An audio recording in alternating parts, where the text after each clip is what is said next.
While I was in that hospital chapel, I once again cried out to God, what am I doing wrong? I've tried so hard.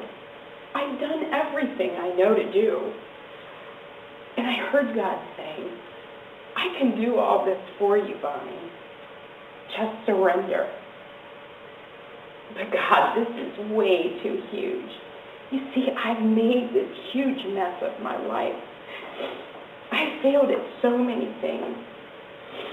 And now everyone will know that I forced my husband into these obsessions because I wasn't pretty enough, because I was fat, because I was a terrible wife. You see, I kept that pain tucked deep in my heart, where I thought only I had the key.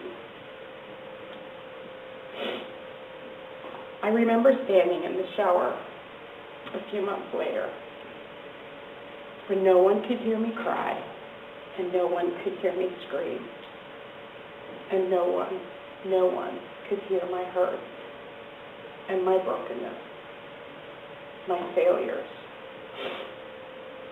But ladies, someone did hear me. I was so tired of trying to be strong.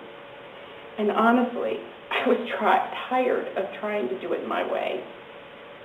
He had been there all along, you see. He was still pursuing me. He was still waiting for me, so patiently.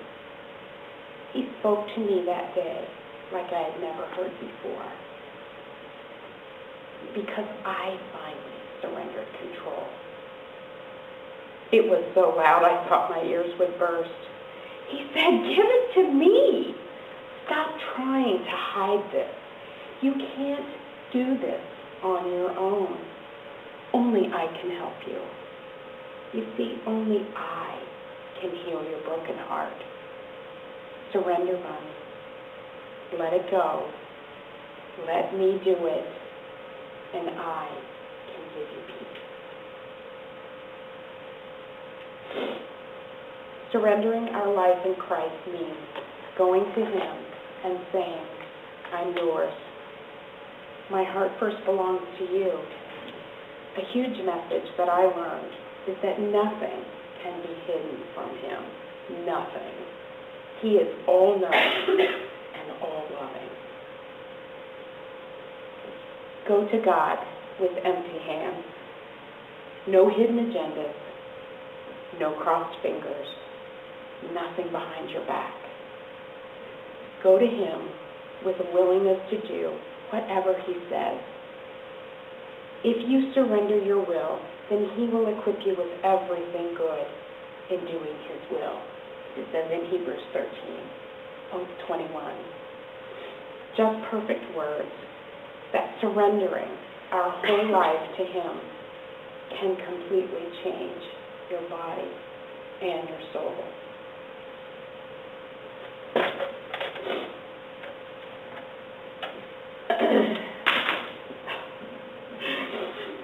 So, the beginning of the ending to this story is that after 28 years of marriage, more than half my life, ladies, I began to pray fervently.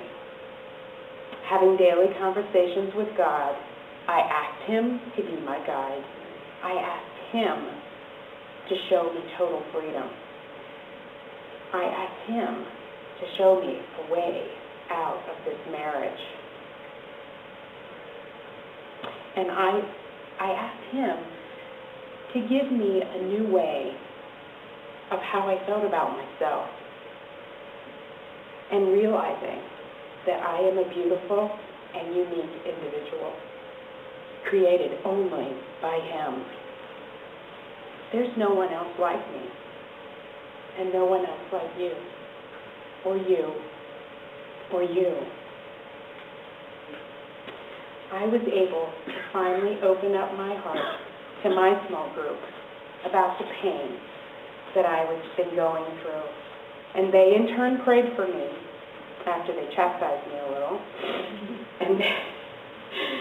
And they helped me with my spiritual journey for surrendering. I was finally experiencing freedom.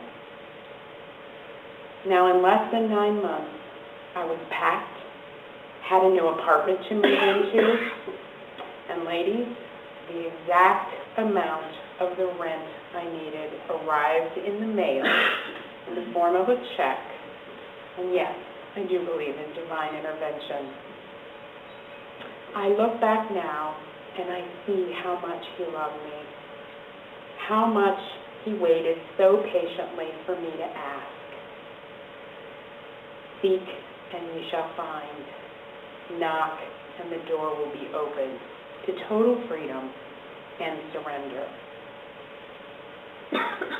The song in my heart now is "The joy of the Lord is my strength," because I now have joy in my life.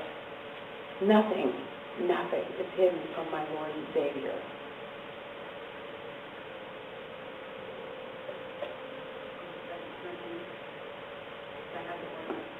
My grace is sufficient for you. Whoops. For my power is made perfect. Therefore, I will boast all the more gladly about my weaknesses, so that Christ's power may rest on me. And now my favorite. For I know the plans I have for you, plans that will prosper you, not harm, plans that will give you a hope and a future.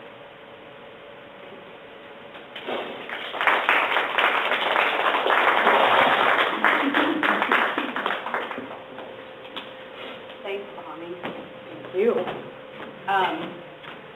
Bonnie shared a story tonight with you guys that she's never publicly shared with anybody before. This is something that she's kind of held close to her, and just in being able to do this is another form of freedom that God's kind of offered her. I have a couple questions for you. One thing that she didn't go into was the stuff that went on as far as the divorce, which I think the way Bonnie handled it is just an amazing testament to how in this moment of surrender, she was very obedient to what God was calling her to do. So would you share a little bit about the process? It's a little interesting. When I said 9 months, it took me 9 months to, I think, to prepare, to clean my house, to pack up, to divide things equally. I began to pack boxes, and Dan would leave at 9:30, and at 9:35, I would put the box in the trunk of my car, and I would drive it to my friend's house.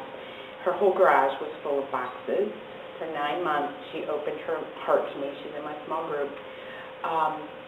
And I think I felt being obedient to God, because he allowed me this freedom now, was that I didn't need to be angry anymore. I just needed to let it go. And I was able to find the apartment I wanted, and I was very particular because my boys didn't want to stay where they were. And everything just fell into place. And so I ended up with a disillusionment that I paid for.